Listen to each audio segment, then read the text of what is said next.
الحمد لله رب العالمين والصلاة والسلام على النبي الأمين صاحب الخلق العظيم ورحمة المهداة للعالمين وعلى آله الطاهرين الطيبين وصحابته الكرامين أجمعين.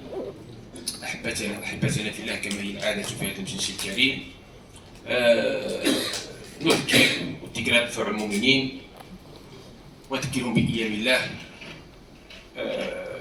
Donc dans cette assemblée bénie, aujourd'hui je vais faire un rappel qui est lié au contexte, puisque nous accueillons la nouvelle année. On a accueilli il y a 4 jours à peu près, la nouvelle année 1448 de l'Égypte.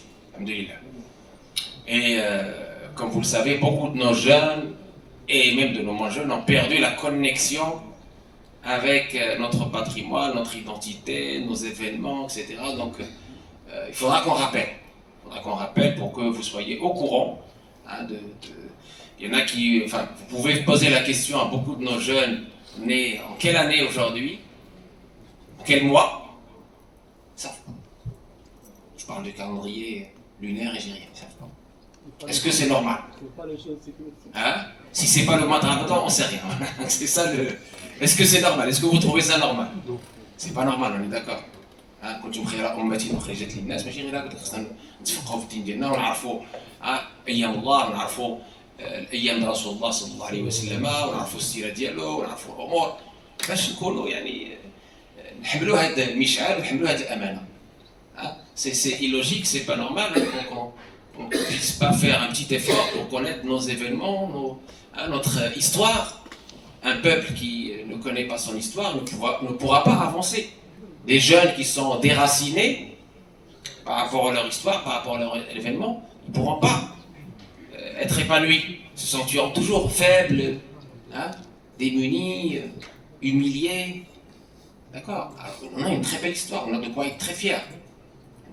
Et parmi les éléments magnifiques, importants, sensibles de notre histoire, c'est cette hijra du prophète sallallahu alayhi wa sallam, de la Mecque vers Médine, cette émigration de la Mecque vers Médine. Et on a vu pas mal de leçons inspirées de cette hijra. Et chaque année, alhamdoulilah, plus on s'approfondit dans l'analyse de cet événement, plus on s'inspire, plus on découvre des secrets, des sagesses, des leçons, etc.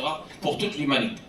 Et dans cette hijra, كتبقى واحد كتاب مفتوح اللي بغى يتدارسها ويتدبرها، كتاب مفتوح فيه العبار، فيه العظات، فيه الحكام، فيه الاسرار، فيه الخيرات. اللي بغى يتامل، لابن كان له قلب او القى السمع وهو شهيد. وهذا الشيء راه خصنا نذكروا به الابناء والاجيال باش ما يوقفش علينا. نحن مسؤولين. راه بزاف ديال الاجيال كما قلت راهم عندهم حتى الاخبار تاع كيعرفوا الكره ويعرفوا الناس الكره ويعرفوها، والمغنيين والمغنيات والموضات وكذا، تسولوا على حاجه ديالها والو. الله غالب. Je disais, le phénomène d'aujourd'hui il est assez dangereux parce que nos jeunes sont aware, sont très au courant des joueurs de foot, des chanteuses, des chanteurs, des vedettes, etc. Tu leur parles du prophète alayhi salam, rien. C'est pas normal. C'est pas normal. Comment tu veux être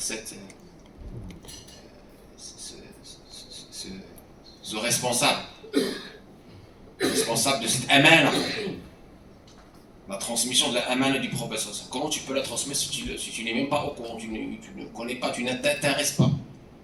C'est très important pour les parents de renouveler les rappels pendant, notamment, pas que pendant ces événements, mais notamment pendant ces événements. D'accord. إذا قلنا كاين عظات وكاين عبار وكاين أمور في هذه الهجرة النبوية. بدينا الحصة اللي فاتت وارتأيت أن أتمم اليوم. Donc, on a vu effectivement la séance dernière déjà pas mal de leçons, pas mal d'éléments. Et aujourd'hui, je veux continuer.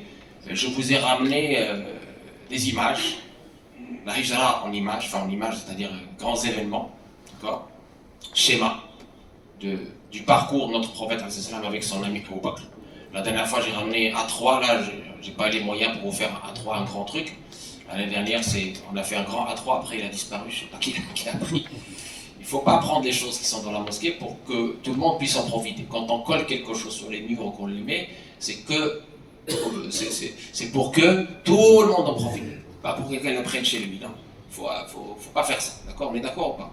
السيفيزم، يعني مسألة واضحة، ماشي حنا كنذكروا ولكن للاسف كنحاولوا الناس كينساو. الله يسمح لنا، الله يسمح لنا جميعا، الله يقدرنا مع المسجد ومع الناس المسجد. Donc ça c'est très important, je disais ça, je voulais coller là, j'espère qu'il ne va pas disparaître. Hein?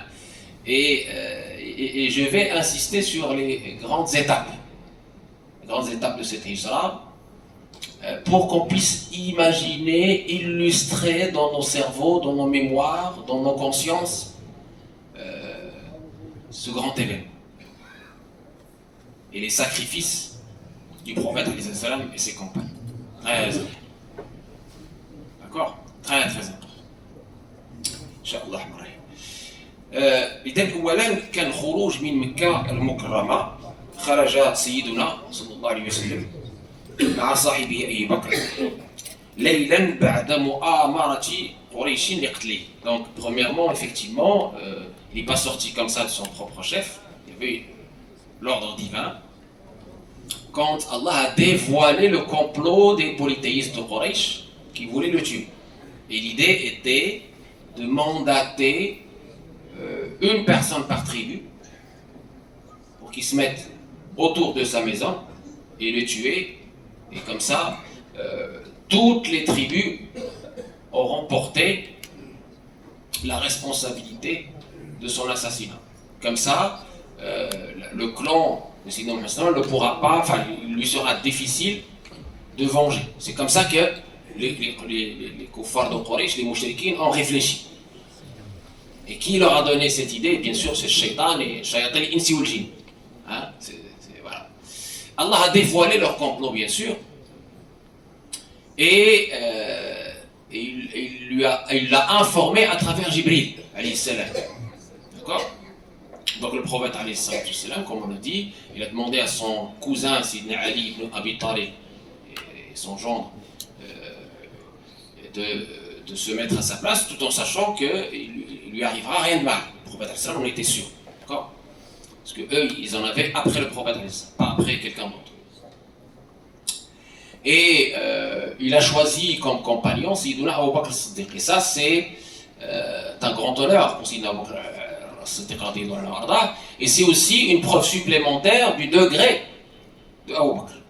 خير أمتي بعد نبيها أبو بكر ما فاتكم أبو بكر بصيام ولا بصلاة ولكن بشيء وقر في قلبه. التصديق اللي عند سيدنا أبو بكر هو اللي يبلغ ما بلغ. Donc ce qui fait de lui le meilleur de la communauté après son prophète sallallahu alayhi wa sallam. C'est Sidna Abu Bakr, comme l'a témoigné le prophète sallallahu alayhi wa sallam. Donc ça c'est une preuve supplémentaire, et Allah a tracé cela de façon éternelle dans le Coran, dans le verset qu'on a cité la dernière fois. إِلَّا تَنْصُرُوهُ فَقَدْ نَصَرَهُ اللَّهُ إِذْ أَخْرَجَهُ الَّذِينَ كَفَرُوا ثَانِيَ اثْنَيْنِ إِذْ هُمَا فِي الْغَارِ إِذْ يَقُولُ لِصَاحِبِهِ لَا تَحْزَنْ إِنَّ اللَّهَ مَعَنَا فَأَنزَلَ اللَّهُ سَكِينَتَهُ عَلَيْهِ وَأَيَّدَهُ بِجُنُودٍ لم تروها الآيات. مزيان. المسألة الثانية المبيت في غار ثور. هذه كذلك من الأسباب التي اتخذها رسول الله صلى الله عليه وسلم. مكث سيدنا صلى الله عليه وسلم وصاحبه أبو بكر الصديق في الغار 3 أيام لإخفاء أثرهما عن المشركين. Deuxième cause que le prophète a fait. Et évidemment, ce que je vous ai dit la dernière fois aussi, c'est que notre prophète, même vis-à-vis des amanat, il les a laissés chez Ali ibn Abi Talib, comme ça, après le départ du prophète, à chacun sera rendu son aman. Ça aussi, ça fait partie des choses sur lesquelles on doit veiller. C'est-à-dire, même en pleine épreuve, le prophète n'a pas oublié les amanat. Même en pleine épreuve, il est menacé de mort, il est en train de comploter pour l'assassiner, et il n'a pas oublié les amanat. Très très important. Très très important. D'accord? Les dépôts qu'il conservait. Très très important. D'accord? Il les a confiés à Sayyidina Ali pour qu'il puisse les donner aux ayants droit. Très important. D'accord? Et donc ici, deuxième grande cause, ils ont passé la nuit dans une grotte qui s'appelle Thawr, qui est petite, comme on l'a dit la dernière fois, avec Sayyidina Abu Bakr, ils étaient là, dans cette étroitesse de la grotte, et ils ont passé 3 jours dans cette petite grotte, 3 jours, pour que les traces de leurs pas et tout soient effacées, que les mouchriquines puissent être entre guillemets, détourné d'eux. 3 jours. Et quelqu'un de très important dans les coulisses a joué, parce que vous allez me dire, mais comment on peut survivre pendant 3 jours sans manger, sans boire? Quelqu'un a joué dans les coulisses un rôle important, c'est qui? Sayyidatuna Asma, Datul Nitaqi. Asma, la fille de Sayyidina Abu Bakr as-Siddiq, elle était enceinte. Elle était enceinte de qui? Hein? De Sayyiduna Abdullah ibn Zubayr ibn al-Awwam, qui sera l'un des 4 grands Abdullah, ulama de l'islam, des compagnons. Elle était enceinte de Sayyidina Abdullah ibn Zubayr et elle faisait l'aller-retour pour apporter à manger à son père Abu Bakr et au prophète sallallahu alayhi wa sallam, en toute discrétion. Elle a joué un rôle très important. Elle n'a pas craint d'être tuée, elle a pris beaucoup de risques. Sayyidatuna Asma, radiyallahu anha, la fille de Sayyiduna Abu Bakr as-Siddiq, radiyallahu anhu. Très bien. Troisième chose, l'isti'anatu bid-dalil. استأجر سيدنا صلى الله عليه وسلم دليلا ماهرا وكان مشركا هو عبد الله بن الأريقط ليسلك طريقا غير معتاد. Donc ici, comme je vous ai dit la dernière fois, Sayyidina Rasulullah sallallahu toujours dans les causes, il a mandaté, il a payé quelqu'un qui était expert dans le pistage, dans les pistes, qui s'appelle Abdullah ibn al-Urayqit, qui n'était pas encore musulman. Et malgré cela, il était fiable, donc le prophète l'a mandaté pour qu'il puisse les guider, sans que les mouchriquins en puissent avoir connaissance. Très important. Asbab jusqu'au bout. Donc ça, c'est la troisième étape. La quatrième étape, toujours dans ce que je vous ai... Là, vous l'avez, je l'ai collé là-bas. La quatrième étape, السير في الطريق الساحلي. السير في الطريق الساحلي. اتجه الركب جنوبا ثم غربا نحو ساحل البحر الأحمر قبل التوجه شمالا إلى المدينة. Donc il a choisi le trajet côtier, pas très loin de la mer Rouge. C'est pas le trajet normal, hein? C'est pas le trajet normal. Donc notre prophète avec son compagnon, ils sont partis vers le sud, puis vers l'ouest, vers la mer, vers la côte, vers la mer Rouge. Et ensuite, ils sont remontés vers le nord, vers ce qu'on appellera El Medina, qui s'appellerait à l'époque Yathrib. Il s'appelait à l'époque Yathrib. D'accord? Ça c'est la quatrième étape. Cinquième étape. مطاردة سراقة بن مالك. لحق سراقة بن مالك بالركب طمعا في جائزة قريش. فغابت قوائم دابته أو فرسه في الأرض. فعاد وطلب من النبي صلى الله عليه وسلم الأمان. هذا سراقة, c'est quelqu'un qui a été attiré par la grande récompense que Quraysh avait promis à celui qui attraperait le prophète ou son compagnon. Il a été attiré par ça, il est parti sur un cheval très rapide, il a réussi à déjouer les plans d'Abdullah ibn al-Urayqit et il a réussi à rattraper le prophète et son compagnon. Et toujours, comme on a vu dans le Ghar, notre prophète était apaisé, bien que Quraysh, quand ils sont arrivés vers le Ghar, vers la grotte, il suffisait à l'un d'eux de regarder au niveau de ses pieds et il les aurait vus.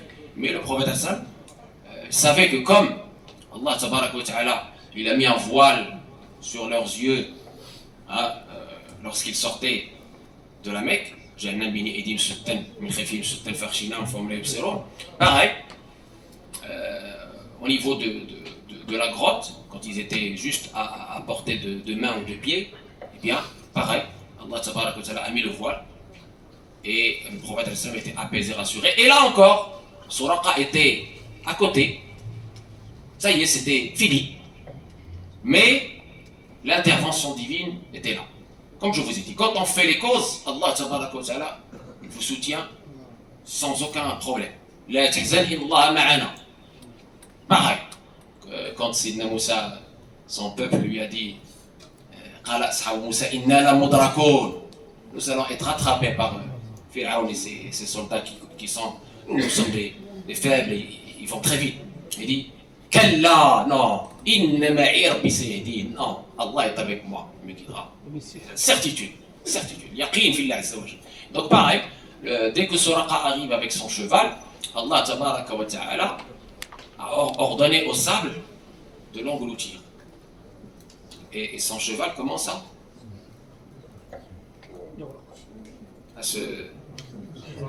s'enfoncer. Alors là, Suraqa, il panique. Il dit au messager d'Allah, Aman, je sais maintenant qui tu es. Je demande l'aman, je demande la sécurité pour moi. Et le prophète Hassan lui a fait promettre, effectivement, qu'il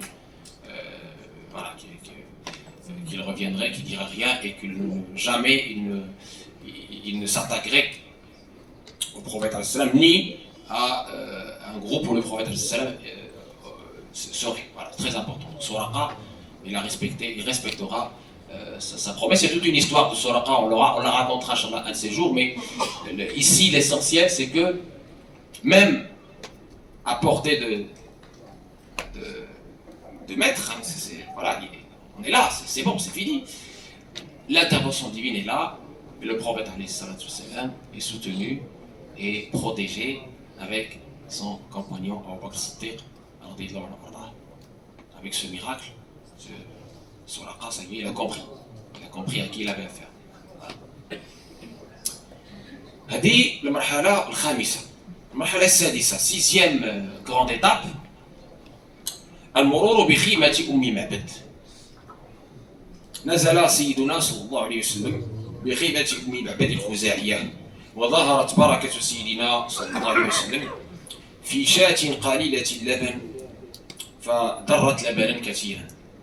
Et donc, cette grande étape aussi, la sixième, le prophète s'est un petit peu reposé, c'est une étape où il s'est reposé avec son compagnon Abu Bakr devant une tente qu'il a trouvée.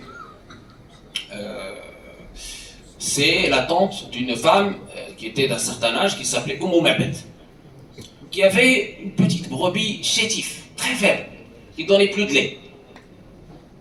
Et vous savez, les Arabes à leur époque, l'hospitalité c'était au top. D'accord. Donc, Ma'bad, elle veut être à la hauteur. Mais elle dit au prophète Hassan, mais c'est une chèvre qui est maigre, qui donne plus de lait, qui voilà. T'inquiète pas. Dès qu'il a mis ses nobles mains sallallahu alayhi wa sallam sur cette brebis, il commence à donner beaucoup de lait. Ma'bad, elle dit, c'est la baraka du prophète alayhi wa sallam. Quand son mari est revenu, mais comment on a tout ce lait? Donc, ils ont bu le lait et il restait encore du lait. Comment on a tout ce lait? Quelqu'un, un homme d'une noblesse extraordinaire, d'une baraka extraordinaire est venu ici et voilà. Et c'est là où Ma'bad va faire une description incroyable, physique, très détaillée, qui a été reprise après dans le Sirah ibn Hisham, Sirah ibn Ishaq, etc.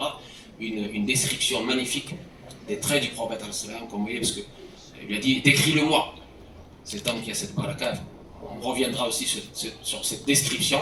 Et on l'a fait aussi il y a quelques années, quand on avait fait les chamaïs, la description physique et morale du prophète sallallahu alayhi wa sallam. On l'a fait surtout à l'occasion du Mawlid Rabi al-Ghoul. On avait fait cette description complète de notre prophète sallallahu alayhi wa sallam par Ma'bad. Très bien. Ensuite, on est à quelle étape? Pour ceux qui suivent. Septième étape, bravo. هذه المحطة السابعة، المحطة المهمة. Donc المحطة السابعة وصل رسول الله صلى الله عليه وسلم رحلته شمالا عبر منازل وقبائل متعددة في طريقه إلى يثرب. Et donc il poursuit son chemin, c'est la septième étape, la septième étape effectivement. Il suit son chemin avec son compagnon au niveau du nord pour arriver à Yathrib. Yathrib, c'est l'ancien nom qui a été donné à Al-Madina. Il va au nord et il passe par plusieurs tribus. Pourquoi il passe par la phase habitée? Parce qu'il y a une forte chance que les mouchriquins ne passent pas par ces phases habitées, par ces parties habitées. D'accord? Il y a plus de chances qu'il aille par les parties inhabitées, parce qu'un voyageur normal il passe pas par ces. Mais là il passe par des tribus qui ont des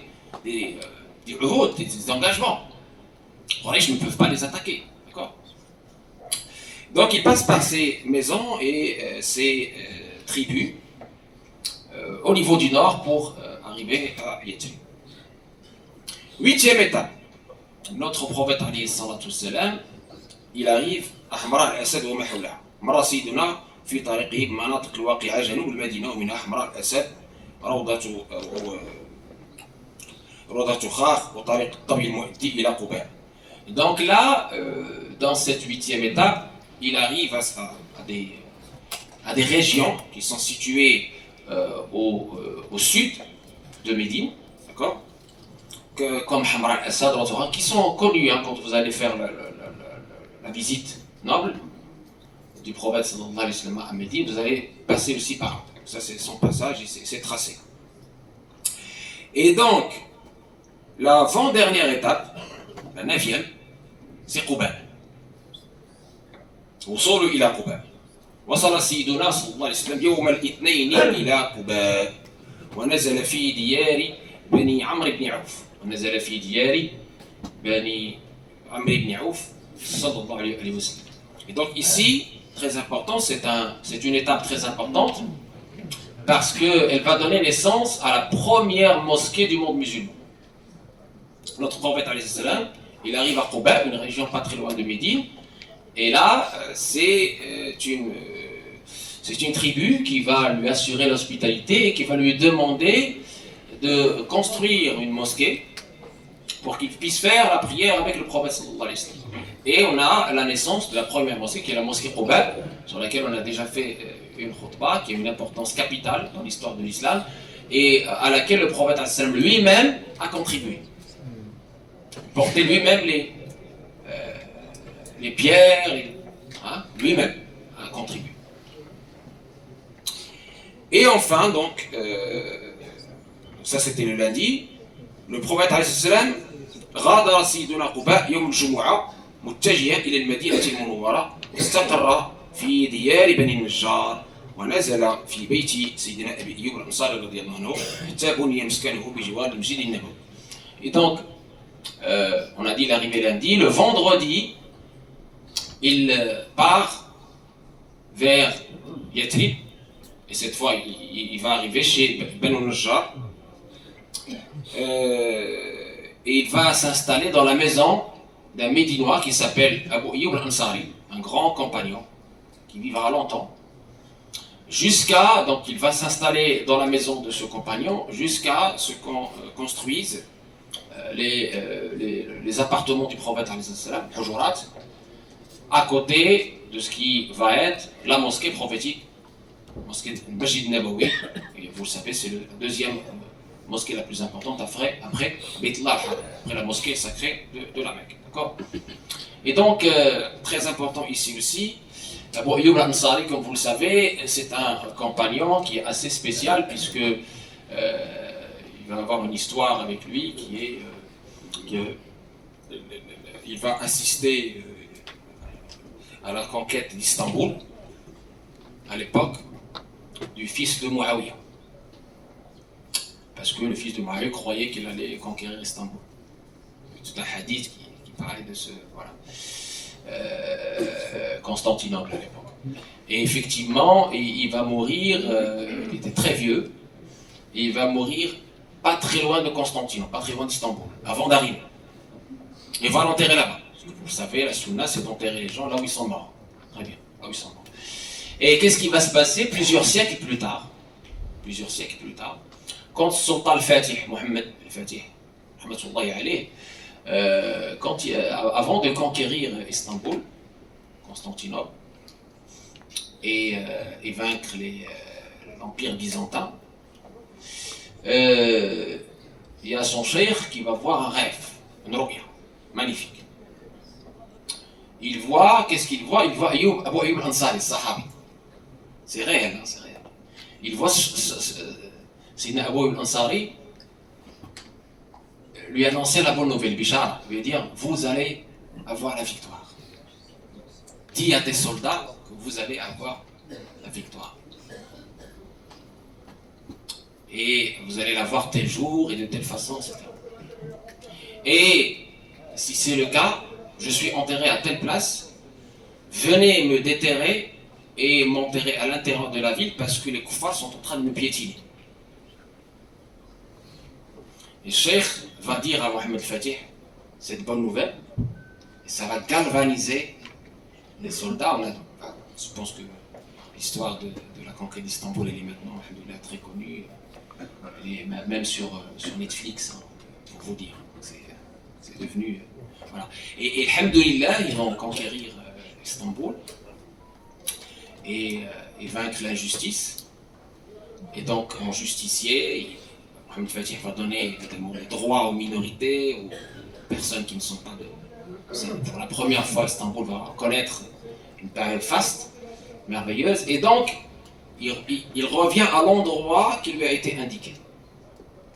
Il déterre, et wallah, les historiens rapportent, ils trouvent Sidna Abu Ayyub al-Ansari tel que, كأنه دفن البارحة. Il n'a pas été altéré. Pas du tout. أرض حرم الله عليها أن تأكل أجساد الأنبياء والأولياء. Allah a interdit à la terre de se nourrir des corps des prophètes, des messagers et des awliya. Ça. Donc ils l'ont trouvé intact.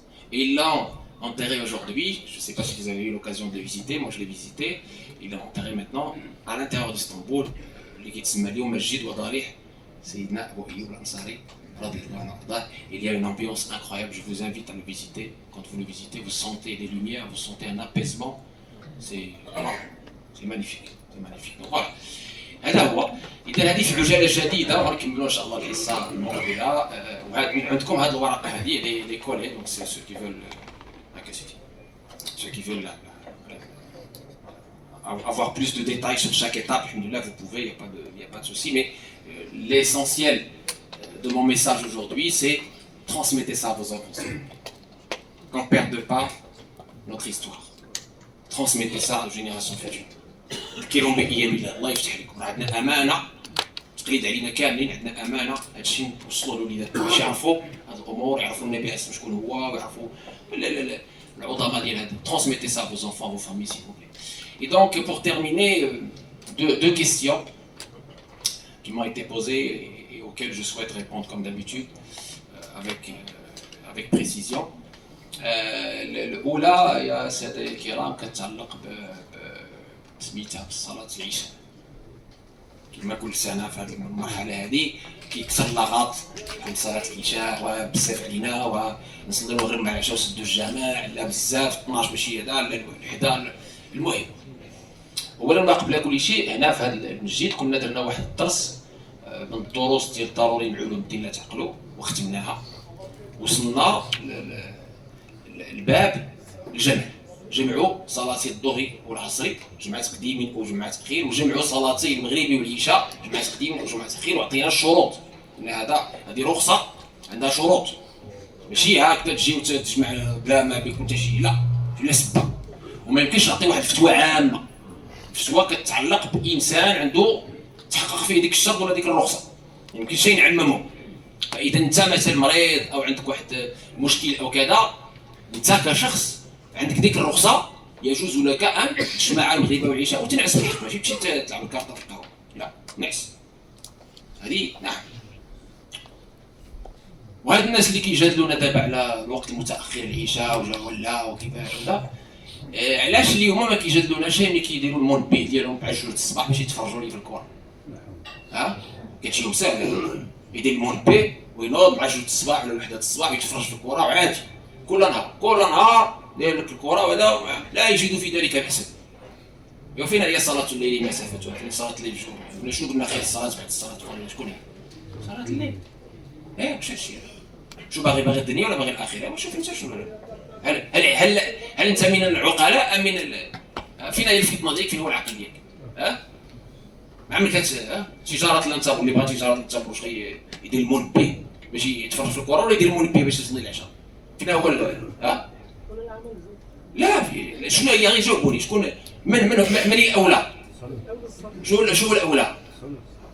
هذوك الناس اللي كيلعبوا الكره اش يربحوا ما يربحوك لا في الدنيا لا في الاخره كيقسموا معاك داك الملايين اللي كاين ما كيقسموش معاك تضيع الاسمو ديالك على والو. انا ماشي ضد الانسان يتفرج ولكن ما تجادلنيش في العشاء تفرج ولكن الصلاه اولى. الصلاه خير منه الصلاه خير من كل شيء. Donc je disais, mes frères, mes soeurs, j'ai été questionné comme chaque année sur l'horaire tardif de Salat al-Isha, surtout en cette période d'été. Là, à Paris, ça va. Quand vous remontez encore une heure, c'est encore des heures encore plus tardives. Hein. Là, on arrive à 23h48 à peu près, 23h50, minuit moins 10. Ça dépend des calendriers. Là encore, on a eu le Covid, on a tranché dans cette histoire de calendrier 12, 15, 18, etc. On s'est dit que dans la région concernée, il faut centraliser. Il faut que ce soit un seul calendrier. Pour les Isha et pour le Fajr, un seul calendrier. Pour ne pas avoir dans une mosquée qui est à 100 mètres d'une autre, vous avez deux calendriers différents, non. Il faut un minimum de logique, un minimum de centralisation, un minimum d'unité par rapport à ces calendriers. On a fait un travail à ce sujet-là. Ça, c'est un. Deux, les gens qui veulent faire Maghreb avec Isha, c'est-à-dire regrouper Maghreb avec Isha puis dormir, je leur dis, on ne peut pas donner une fatwa générique. Non, c'est du cas par cas. Vous êtes malade, vous avez un problème, vous êtes très âgé, vous ne pouvez pas, à ce moment-là, avec les dérogations qu'on vous a détaillées, rappelez-vous, quand on a fait les dolos ici même, sur le nécessaire d'essence de la religion, à travers le maître Ibn Hachir, on vous a détaillé les conditions de cette dérogation de regroupement entre Dor et l'Asr, a priori ou a posteriori, et entre Maghrib et l'Isha, a priori ou a posteriori. Vous avez détaillé ces dérogations, très bien. C'est du cas par cas. Si toi, mon frère, ma soeur, tu as cette dérogation, tu as cette difficulté, tu es malade, t'as un problème, là tu peux effectivement regrouper Maghrib et l'Isha et dormir. Dormir, pas aller jouer aux cartes au café, non. Dormir, très bien. Maintenant, le souci, c'est que ces gens-là qui me disputent sur le Isha très tardif, ils ne trouvent aucun problème à mettre le réveil à 2h du matin pour regarder un match de l'autre côté de l'Atlantique. Ça, il n'y a pas de souci. Là, il n'y a aucun problème. C'est tous les jours, il met son réveil, tous les jours, pour se réveiller à 1h, 2h du matin pour regarder le match. Ça ne me pose aucun problème. Les Isha, non, c'est un problème. Où sont vos priorités, mes frères? Moi, je ne dis pas qu'il faut pas, qu'on ne regarde pas les matchs, non, c'est pas ce que j'ai dit. Mais il faut définir vos priorités. C'est tout. La priorité, je suppose, hein, c'est ça, je suppose, hein, parce qu'aujourd'hui, tout est devenu bizarre. Donc, priorité, c'est ça. Donc, autant faire aussi ton réveil pour l'Isha. Salat al-Layl, la prière de la nuit, c'est la meilleure prière après le Farida. Et ta prière, c'est l'épine dorsale de ta religion. Tu seras jugé sur la prière, tu ne seras pas jugé sur les matchs. Et les matchs ne t'apporteront rien, ni dans ce monde, ni dans l'autre, on est d'accord?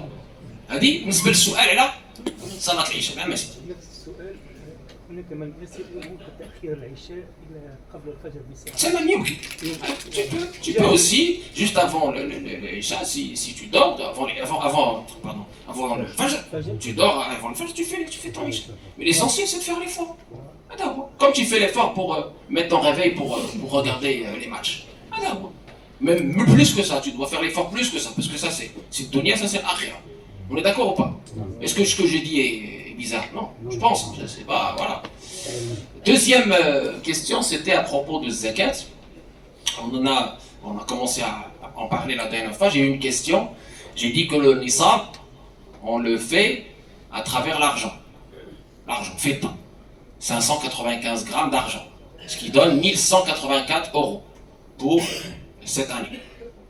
Pour les épargnes que vous aviez à l'année N-1, 1447, 1448. Très bien. Chacun sa date d'anniversaire. Très bien. Je donne juste un exemple pour simplifier et que ce soit clair pour tout le monde.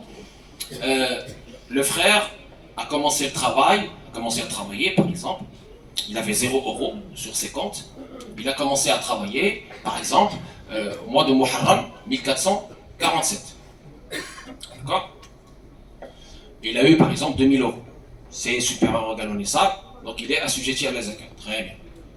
Le mois prochain, bon, il y a eu des dépenses, etc. Les dépenses sont sorties, il y a eu des charges, il y a eu d'autres recettes qui sont rentrées, les mois prochains, le mois, etc., etc. Le plus simple, on arrive là à Muharram 1448, c'est sa date d'anniversaire, mais d'accord, c'est la date d'anniversaire du zakat.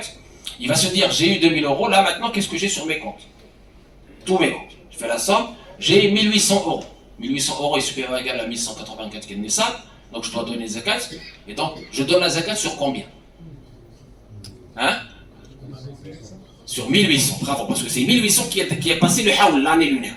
Parce que la condition pour donner zakat al-mal, c'est le passage du haoul, de l'année lunaire. C'est 1800 euros, c'est pas 2000 euros, c'est 1800 euros qui a passé l'année lunaire. D'accord? Donc il donne 2,5% de 1800. C'est halajid. Je vous ai donné la méthode la plus simple pour calculer votre zakat. Et bien sûr, on a déjà fait tout un cours là-dedans. Il y a mes playlists, vous pouvez revenir sur les playlists pour le détail, à qui donner, etc., etc. Tous les détails sont sur la playlist de votre chaîne, la mosquée Tiqwa al-Adhan, Inch'Allah.